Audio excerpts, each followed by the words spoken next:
Hello friends, Pankaj Bhardwaj YouTube channel में आपका बहुत बहुत स्वागत है। जैसा कि आप जानते ही हैं, दो सीरीज़ चल रही हैं, फिजिकल केमिस्ट्री की और ऑर्गेनिक केमिस्ट्री की। फिजिकल केमिस्ट्री की सीरीज़ में मोल कॉन्सेप्ट यूनिट को करवा दिया है। अब हम सेकेंड यूनिट स्टार्ट करी हमने सॉल्यूशन, और सॉल्यूशन में हम स्टडी कर रहे हैं कोलिगेटिव प्रॉपर्टीज़ की। आज हम बात करेंगे बहुत इंपॉर्टेंट थर्ड कोलिगेटिव प्रॉपर्टी की, जिसे बोलते हैं हम डिप्रेशन इन फ्रीजिंग पॉइंट। आप लोगों से रिक्वेस्ट है कि इस वीडियो को पूरा देखिए, समझिए। लास्ट में न्यूमेरिकल भी मैं डिस्कस करूंगा, उसकी भी बात करते हैं। आप लोग इस वीडियो को पूरा देखिए, चैनल को सब्सक्राइब कीजिए, लाइक कीजिए, शेयर कीजिए, जिससे मेरा भी मोटिवेशन बढ़ता रहे और मैं इसी तरह के छोटे छोटे वीडियोज़ आप लोगों के लिए रिलीज़ करता रहूँ। तो आइए सबसे पहले हम बात करते हैं फ्रीजिंग पॉइंट की।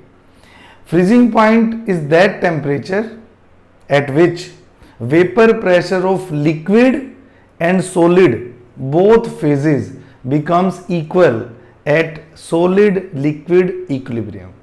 जब भी किसी कंटेनर में वाटर की बात करता हूं, लिक्विड वाटर और आइस एक दूसरे के इक्विलिब्रियम में होते हैं, नो डाउट 0 डिग्री सेंटीग्रेड पर, तब आइस जो वेपर्स बनाती है उनका प्रेशर और वाटर जो वेपर्स बनाते हैं उनका प्रेशर इक्वल हो जाता है। तो उस टेम्परेचर को हम बोलते हैं फ्रीजिंग पॉइंट। आइए, temperature at which vapour pressure of liquid and solid phase at solid liquid equilibrium remains equal is called freezing point.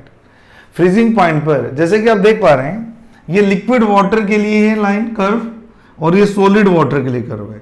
तो जिस पॉइंट पर लिक्विड सॉल्वेंट और सॉलिड सॉल्वेंट के वेपर प्रेशर, ये वेपर प्रेशर इक्वल हो जाएंगे, तो इसके कॉरस्पॉन्डिंग टेम्परेचर को मैं बोलूंगा freezing point of pure water. आप लोग जानते ही हैं, जब वाटर में कोई नॉन वोलेटाइल सोल्यूट मिक्स किया जाता है तो वाटर का वेपर प्रेशर या यूं कहें सॉल्यूशन का वेपर प्रेशर कम हो जाता है। तो अगर सॉल्यूशन का वेपर प्रेशर कम होगा और यही कर्व मैं किसी सॉल्यूशन के लिए प्लॉट करूंगा तो वो कैसा करवाएगा, वो सेकंड नंबर वाला करवाएगा, इस तरह से ये वाला करवाएगा। आप देख पा रहे हैं, क्योंकि सॉल्वेंट की कंपैरेटिवली सॉल्यूशन का वेपर प्रेशर हमेशा ही कम होता है, तो जब ये इसको मीट करेगा तो इससे लोअर टेम्परेचर पे मीट करेगा। तो आप देख पा रहे हैं कि T0F से कम क्या होगा, TF1 होगा, डाइल्यूट सॉल्यूशन का फ्रीजिंग पॉइंट। और ऐसे ही अगर मैं किसी मोर कंसंट्रेटेड सॉल्यूशन के लिए इसी कर्व को प्लॉट करूं, तीसरा कर्व, तो वो कर्व और नीचे से स्टार्ट होगा और पीछे जाके इसको मीट करेगा, और जहां पर भी ये मीट करेगा वहां पर उस टेम्परेचर को मैं क्या बोलूंगा, उस कंसंट्रेटेड सॉल्यूशन का फ्रीजिंग पॉइंट। तो ग्राफिकली तो एकदम क्लियर हो गया है कि वाटर का फ्रीजिंग पॉइंट सबसे ज्यादा है, इससे पीछे है डाइल्यूट सॉल्यूशन का फ्रीजिंग पॉइंट, और उससे भी कम क्या होगा, कंसंट्रेटेड सॉल्यूशन का फ्रीजिंग पॉइंट। यानी कि अगर वाटर का फ्रीजिंग पॉइंट है 0 डिग्री सेंटीग्रेड, तो डाइल्यूटेड का है सपोज -2 डिग्री सेंटीग्रेड और कंसंट्रेटेड का -5 डिग्री सेंटीग्रेड। तो मैं कह सकता हूं, on the addition of non volatile solute in volatile liquid, vapour pressure of solution decreases, boiling point of solution increases and freezing point of solution also decreases। Elevation in boiling point को तो मैंने बड़े आराम से आपको vapour pressure की respect में समझा दिया था। जहां तक फ्रीजिंग पॉइंट डिप्रेशन का सवाल है, यह समझना थोड़ा सा मुश्किल रहता है, क्योंकि यहां पर जिसको हम फ्रीजिंग पॉइंट कहते हैं उसके बिल्कुल नियर ही एक ट्रिपल पॉइंट भी होता है। उस ट्रिपल पॉइंट पर सॉलिड वाटर, लिक्विड वाटर और वेपर, ये आपस में तीनों क्या रहते हैं, इक्विलिब्रियम में रहते हैं। ट्रिपल पॉइंट में और फ्रीजिंग पॉइंट में केवल 0.01 केल्विन का डिफरेंस होता है। तो ट्रिपल पॉइंट वो पॉइंट है जहां पर तीनों फेजेस एक दूसरे के इक्विलिब्रियम में रहेगी। और इतनी बात आप लोग भी समझ सकते हैं कि अगर सॉलिड के साथ लिक्विड इक्विलिब्रियम में है तो लिक्विड तो हमेशा ही अपनी वेपर्स के साथ इक्विलिब्रियम में रहता है। तो याद रखिएगा, ये तीनों के तीनों कंपोनेंट्स आपस में क्या रहते हैं, एक दूसरे के इक्विलिब्रियम में रहते हैं। एलिवेशन इन बॉइलिंग पॉइंट में सॉलिड फेज का कोई जिक्र नहीं था, इसलिए बड़े आराम से हमने 2 फेज के अकॉर्डिंगली इसको समझ लिया। लेकिन जहां तक डिप्रेशन इन फ्रीजिंग पॉइंट का सवाल है, हमें तीनों फेजेस के अंदर इक्विलिब्रियम को मेंटेन करना होता है। और किस तरह से, मैं आपको बताता हूं कि थियोरेटिकली मैं कैसे प्रूव करूंगा कि किसी सॉल्यूशन का फ्रीजिंग पॉइंट माइनस में हो जाएगा अगर आपने उसमें कोई नॉन वोलेटाइल सोल्यूट मिक्स किया हुआ है। आइए, मैंने इक्विलिब्रियम लिया लिक्विड सॉलिड वाटर और लिक्विड वाटर का, और हम ये भी जानते हैं कि लिक्विड वाटर और वेपर वाटर ये भी आपस में क्या है, एक दूसरे के इक्विलिब्रियम में है। तो प्योर सॉल्वेंट या प्योर वाटर के लिए तो ठीक है, जैसे ही मैं इस वाटर में नॉन वोलेटाइल सोल्यूट ऐड करूंगा क्या होगा, vapour pressure of solution decrease करेगा। अगर वेपर प्रेशर सॉल्यूशन डिक्रीज करेगा, अगर वेपर प्रेशर डिक्रीज करेगा यानी कि लेस वेपर्स बनेगी, तो इक्विलिब्रियम को मेंटेन रखने के लिए क्या होगा, ये लिक्विड थोड़ा और इवेपोरेट होगा जिससे वेपर थोड़ी ज्यादा बने और वो vapour pressure equilibrium vapour pressure के बराबर हो जाए। इससे क्या होगा, इससे यहां लिक्विड, क्योंकि फॉरवर्ड रिएक्शन गया है तो लिक्विड की अमाउंट थोड़ी सी कम हो जाएगी। अब ये इसके साथ इक्विलिब्रियम में, फर्स्ट इक्विलिब्रियम के लिए ये प्रोडक्ट है, तो according to Le Chatelier principle अगर लिक्विड ये फॉरवर्ड डायरेक्शन में जाएगा जो कि फर्स्ट रिएक्शन के लिए प्रोडक्ट है, एक तरह से प्रोडक्ट रिमूव हो रहा है, जब प्रोडक्ट रिमूव होता है तो ये रिएक्शन फिर फॉरवर्ड जाएगी, और ये रिएक्शन अगर फॉरवर्ड जाएगी तो थोड़ी सी आइस एक्स्ट्रा मेल्ट हो जाएगी इस लिक्विड को बनाने के लिए। अब ये जो आइस मेल्ट हुई है, एक्स्ट्रा मेल्ट हुई है, इस आइस को वापस फ्रीज करने के लिए मुझे और टेम्परेचर को डाउन करना पड़ेगा, इसलिए इस फिनोमेना को हम बोलते हैं डिक्रीज इन फ्रीजिंग पॉइंट, या हम क्या बोलते हैं, फ्रीजिंग पॉइंट डिप्रेशन। दोबारा फिर सुन लीजिए, वेपर प्रेशर जैसे ही कम हुआ, ये रिएक्शन फॉरवर्ड गई तो लिक्विड थोड़ा सा इवेपोरेट हुआ, इसको मेंटेन करने के लिए सॉलिड आइस भी थोड़ी आगे गई, इससे फाइनली क्या हुआ, सॉलिड आइस भी आपकी क्या हुई, थोड़ी सी मेल्ट हुई। इस एक्स्ट्रा अमाउंट को फ्रीज करने के लिए आपको और ज्यादा कूल डाउन करना पड़ेगा, इसलिए हम कहते हैं डिप्रेशन इन फ्रीजिंग पॉइंट। जितनी ज्यादा कंसंट्रेशन बढ़ती जाती है सॉल्यूशन की उतना ही ज्यादा होता जाता है। मान लीजिए आपने 1 ग्राम सोल्यूट ऐड किया है और फ्रीजिंग पॉइंट हो गया मान लो -0.5 डिग्री सेंटीग्रेड, तो अगर आप इसकी अमाउंट बढ़ा देंगे तो वो और ज्यादा माइनस में चला जाएगा, यानी कि जितनी ज्यादा सोल्यूट मैं सोलवेंट में ऐड करता जाऊंगा उसके फ्रीजिंग पॉइंट 0 से और कम, -2, -3, -4 इस कैटेगरी में चलने लग जाएंगे। तो ये थ्योरेटिकल एक्सप्लेनेशन है डिप्रेशन इन फ्रीजिंग पॉइंट की। मैथमेटिकली बात करते हैं तो हमने बोला कि T0F is greater than TF1 is greater than TF2, यानी कि सोलवेंट का फ्रीजिंग पॉइंट सबसे ज्यादा, फिर डाइल्यूट सॉल्यूशन का, और डाइल्यूट से भी कम कंसंट्रेटेड सॉल्यूशन का। लेकिन ये जो डिक्रीज है फ्रीजिंग पॉइंट में, ये किसके प्रोपोर्शनल होती है, मोलैलिटी के प्रोपोर्शनल होती है। और पिछली बार की तरह यहां पर इसको हटाते ही कांस्टेंट आएगा, यहां पे मैंने इसको KF से डिनोट किया है, इसका नाम है मोलर डिप्रेशन कांस्टेंट। याद रखिएगा डेल्टा TF हमेशा पॉजिटिव होता है बच्चों, तो बड़ी वैल्यू में से मुझे छोटी वैल्यू को माइनस करना पड़ेगा। यहां पर बड़ी वैल्यू क्या है, सोलवेंट का फ्रीजिंग पॉइंट आप देख सकते हैं, और छोटी वैल्यू क्या है, किसी सॉल्यूशन का फ्रीजिंग पॉइंट। तो याद रखिएगा इसमें सोलवेंट के फ्रीजिंग पॉइंट में से ही सॉल्यूशन के फ्रीजिंग पॉइंट को माइनस करना होता है।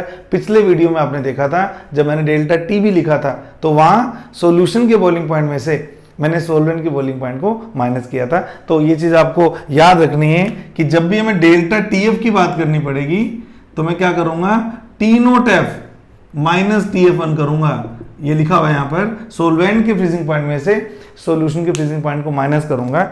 और जैसे ही मैं KF की बात करता हूं, इसका नाम है मोलर डिप्रेशन कांस्टेंट, या इसको क्रायोस्कोपिक कांस्टेंट भी कहते हैं। बिल्कुल पिछली बार की तरह कि मैंने आपको बोला था जिस तरह से हम KB की वैल्यू निकालते थे एक्सपेरिमेंटली, उसी तरह से हम KF की वैल्यू भी निकाल सकते हैं। RTF² 1000 इंटू LF, और जहां LF आप जानते ही हो लेटेंट हीट ऑफ फ्यूजन, इसको बोलते हैं लेटेंट हीट ऑफ फ्यूजन। और आपको वैल्यू किस में रखनी है बच्चों, इसकी वैल्यू रखनी है कैलोरी पर ग्राम में, क्योंकि R की वैल्यू आप किस में रखने वाले हो, कैलोरी में। जहां तक TF का सवाल है, ये उस सोलवेंट का फ्रीजिंग पॉइंट है। जैसे वाटर की बात करूंगा तो वाटर का फ्रीजिंग पॉइंट 0 डिग्री सेंटीग्रेड या 273 केल्विन आपने इसको लेना है। अगर मैं दोनों साइड M से मल्टीप्लाई करता हूं तो यहां भी M आ जाएगा, मोलर मास ऑफ सोलवेंट, और यहां भी M से मल्टीप्लाई हो जाएगा। और मैंने पिछले वीडियो में आपको बोला था कि अगर मैं LF को मोलिक्यूल मास से मल्टीप्लाई कर देता हूं तो वो डेल्टा HF के बराबर होता है। इसको बोलते हैं मोलर हीट ऑफ फ्यूजन, और इसको बोलते हैं हीट या लेटेंट हीट ऑफ फ्यूजन। ये दोनों एक ही बात है, ये पर मोल में ली जाती है और ये किस में ली जाती है, पर ग्राम में ली जाती है। इस बेस पर मैं अलग अलग सॉल्वेंट्स के KF की वैल्यू बड़े आराम से निकाल सकता हूं। देखिए किस तरह से अलग अलग सॉल्वेंट के KF की वैल्यू, अगर मैं वाटर की बात करता हूं,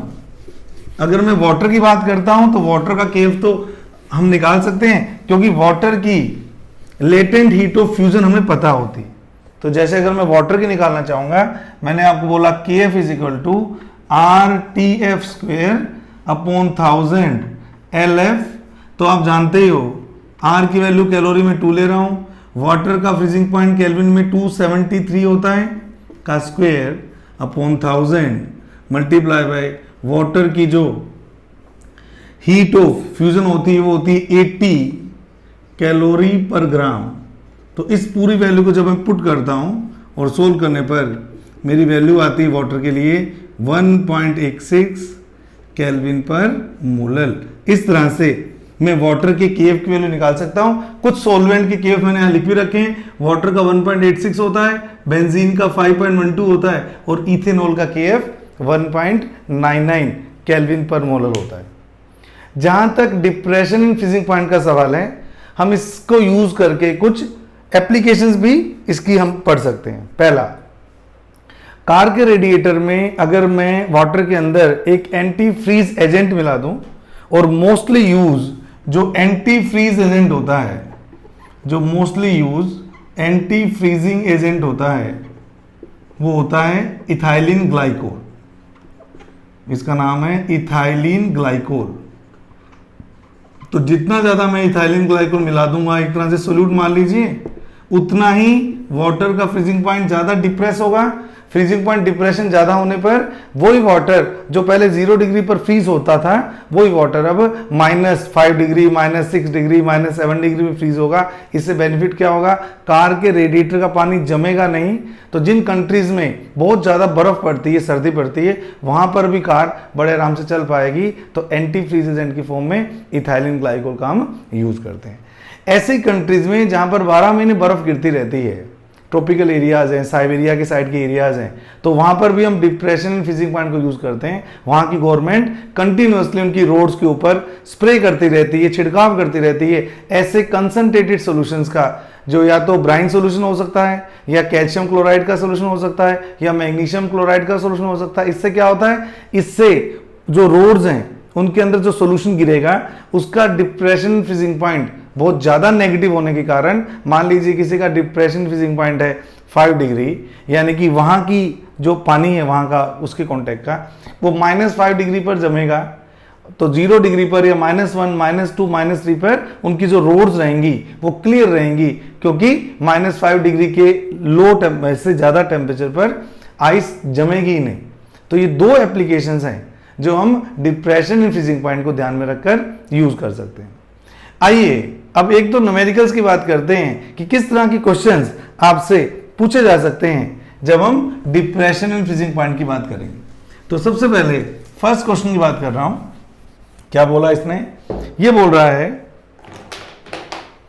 ऑन डिसॉल्विंग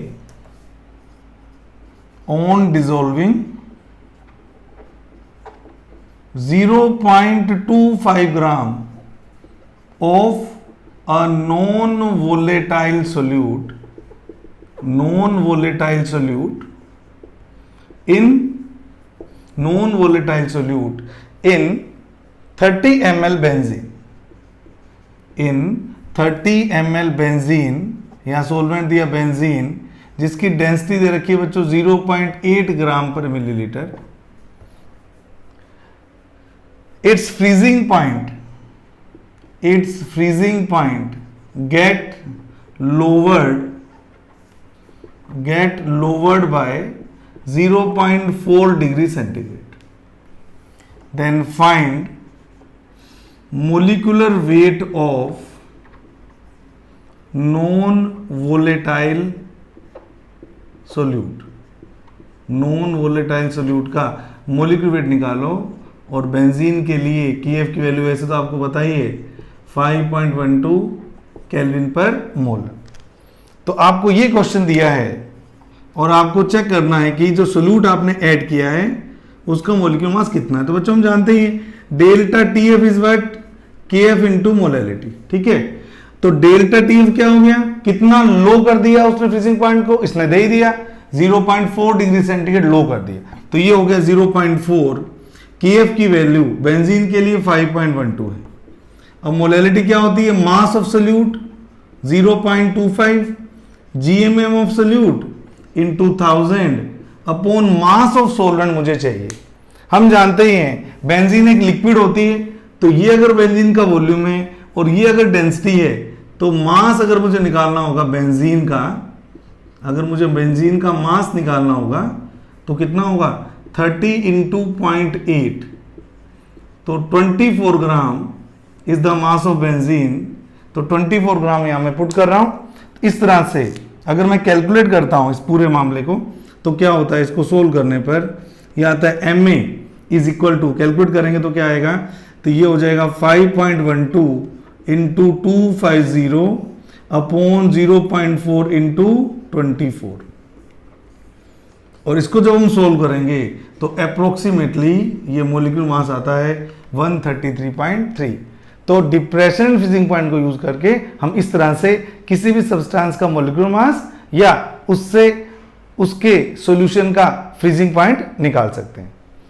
सेकंड क्वेश्चन की बात करते हैं कि अगर हमें थोड़ा सा हटके क्वेश्चन दिया जाए, ये तो मैंने टिपिकल न्यूमेरिकल इसके फॉर्मूला बेस्ड बना दिया है। अगर हमें ऐसा क्वेश्चन पूछा जाए जिसमें थोड़ा सा आपको सोचना पड़ेगा, तो कैसे करेंगे, question number 2 second number question की बात करते हैं। ये बड़ा अच्छा क्वेश्चन है, ध्यान से सुनिएगा। ये कह रहा है how much urea should be dissolved, how much urea should be dissolved in 500 gram water in order to make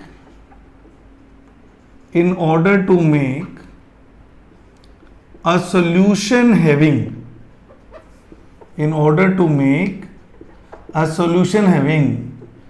difference in boiling point and freezing point equal to 101.38 degree centigrade, 101.38 degree centigrade. तो हम बात करते हैं इस question की। आपको water के लिए KF की वैल्यू दे रखी है 1.86 केल्विन पर मोलर, और आपको वैल्यू दे रखी है KB की 0.52 केल्विन पर मोलर। ये दो वैल्यूज आपको इसमें दी हुई है। जरा ध्यान से सुनेगा किस तरह से हम इसको सोल्व करने वाले हैं। आइए अब हम बात करते हैं इसके सॉल्यूशन की। आपको याद रखिए सॉल्यूशन के बॉइलिंग पॉइंट और फ्रीजिंग पॉइंट का डिफरेंस दिया हुआ है, तो कैसे करेंगे, हम जानते हैं delta TB is equal to boiling point of solution minus boiling point of water, that is 100 degree. अगर मैं कहता हूं डेल्टा TF वाटर के फ्रीजिंग पॉइंट में से सॉल्यूशन के फ्रीजिंग पॉइंट को माइनस करके चाहता है, तो यहां से मैं TB यानी कि बॉइलिंग पॉइंट ऑफ सॉल्यूशन और TF freezing point of solution निकाल लेता हूं। तो अगर मैं यहां से निकालता हूं बेटे TB, तो क्या हो जाएगा 100 प्लस डेल्टा TB। देख लीजिए TB क्या हो जाएगा 100 प्लस डेल्टा TB, और अगर मैं TF निकालूंगा सॉल्यूशन का, वो क्या हो जाएगा, वो हो जाएगा 0 माइनस डेल्टा TF। इस बात को याद रखिएगा। तो इस तरह से मैं इस सॉल्यूशन का बॉइलिंग पॉइंट भी निकाल सकता हूं, फ्रीजिंग पॉइंट भी निकाल सकता हूं। अब आपको इनका डिफरेंस दिया है, 101.38, तो मैं क्या करूंगा, इन दोनों को माइनस कर देता हूं। 100 plus delta TB minus minus plus हो जाएगा डेल्टा TF, तो delta TB plus delta TF is equal to, ये डिफरेंस कितना दिया मैं आपको 101.38 माइनस 100 करोगे, 101.38 माइनस 100 इट विल बिकम 1.38। ये क्या होगा 1.38। ये आपका डेल्टा TB और डेल्टा TF का समेशन आ गया, और जैसे ही आपका समेशन आ गया, हम जानते ही हैं डेल्टा TB क्या होता है KB इंटू मोलैलिटी, और डेल्टा TF क्या होता है KF इंटू मोलैलिटी। तो अगर मैं इन दोनों को सम कर दूंगा delta TB plus delta TF, तो क्या हो जाएगा, मोलैलिटी कॉमन हो जाएगा, के एफ प्लस के बी आ जाएगा। तो इसका मैंने लिखा 1.38 इज इक्वल टू मोलैलिटी आपको निकल जाएगी, के एफ है 1.86 प्लस 0.52। तो जब मैं इसको सोल्व करता हूं, ऊपर लिख देता हूं, जब मैं इसको सोल्व करता हूं तो मोलैलिटी आ जाएगी, ऊपर लिख रहा हूं, मोलैलिटी आ जाएगी 1.38 डिवाइडेड बाय ये आ जाएगी 2.38, 1.38 अपॉन 2.38, ये आपकी 138 अपॉन 238 क्या आ गई, ये आपके सॉल्यूशन की मोलैलिटी आ गई।